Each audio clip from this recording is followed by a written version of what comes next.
Hello folks, well, welcome to this week's editions of Reflections with the Rocker. This took place in the late 90s. We're doing a show for Danny D's over in Cedartown. And Ruckus, that was his way of going by at the time. Dion, anyway, was booking for a new promotion starting up. It's called Warzone Wrestling, WZW. And they were based in Atlanta, and they were doing some shows on Buford Highway, right outside 285 area, or just inside 285, at the International Ballroom. Anyway, he came up to me and was talking. He goes, "Hey Terry, I'm looking for a Mexican tag team for the shows, because there was a lot of Latinos in the area stuff." So I'm like, okay. He goes, no. He said, I'm looking for a Mexican tag team.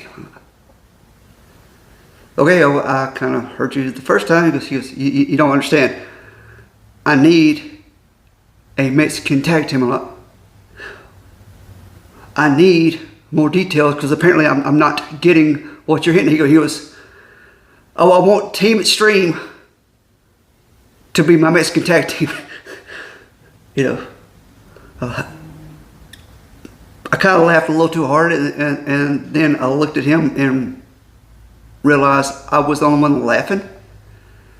I'm like, are you serious? He goes, yeah. He says, y'all can wear some masks. Y'all already established tag team.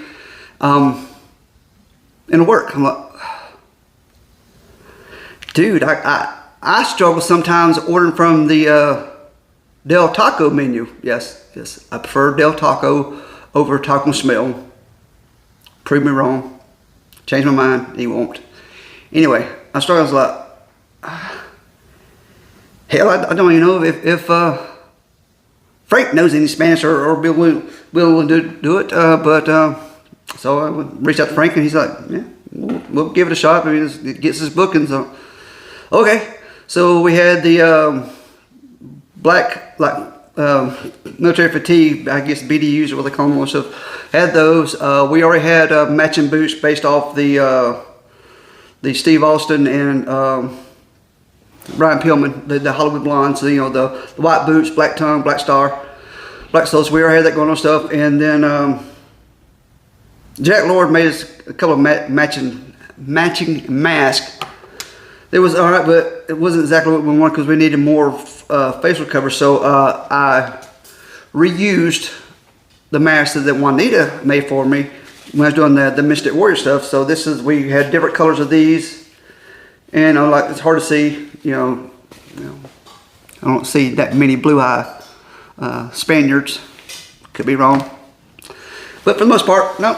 And then we wore T-shirts. I think I got from the flea market in that same area. My Crazy Life or something like that, or Thug Life in Spanish, I don't know, something. Anyway, it made us feel like gangsters almost, I don't know, but anyway, so yeah, we gave it a shot, and as you can imagine, it didn't get over.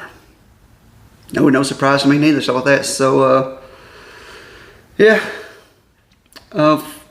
they saw that it wasn't working, so they disbanded. We were called the El Banditos. Yeah. Anyway, so we disbanded.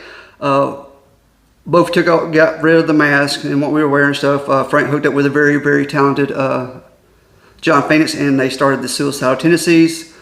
They kind of gave me free reign to do or say whatever I want to, and they would edit for TV, most of it. That's for a different story. But anyway, but prior to that, during one of our matches for the TV taping stuff is if you don't know me, I don't like bullies. And at the time, Frank was a smaller kid. He was just barely out of high school. May have weighed $150, who knows? But anyway, he was smaller, and we was taking on these two big old greenhorns, but like 6'2", 6'3", jacked up Cajun guys. Well, every time Frank was in the ring, they would throw me around like a rag doll, and you know, basically just being the muscle guys and taking advantage of a smaller person. So at some point, the opportunity happened where I tagged myself in, and don't get me wrong, don't take me whatever. I never claimed to be Johnny B. Badass. No, I never been jacked up, never been strong, but I take care of my own. And I was getting a little perturbed by the way they were treating Frank, my partner, and my little brother, and they were just being bullies. So I tagged myself in, come in, kicked the guy in the stomach, set him up for a power bomb, picked him up, and just walked away. I didn't care how he landed, and he landed pretty rough. It was not your textbook bump landing, more like a train wreck landing. He got the message without me having to say a word. I tagged Frank back in. They changed their attitude, changed their song and dance as well, and everything changed for the better, and decided to do good business to finish out the match. And then, but anyway, so yeah, that was Frank and I trying our best to fulfill a request to be a Mexican tag team. So didn't work out. Oh well. Probably for the better for us, because we both kind of found ourselves creatively, separately. So like that. But yeah, hope this story was entertaining, made sense or whatnot. But as we like to say, adios.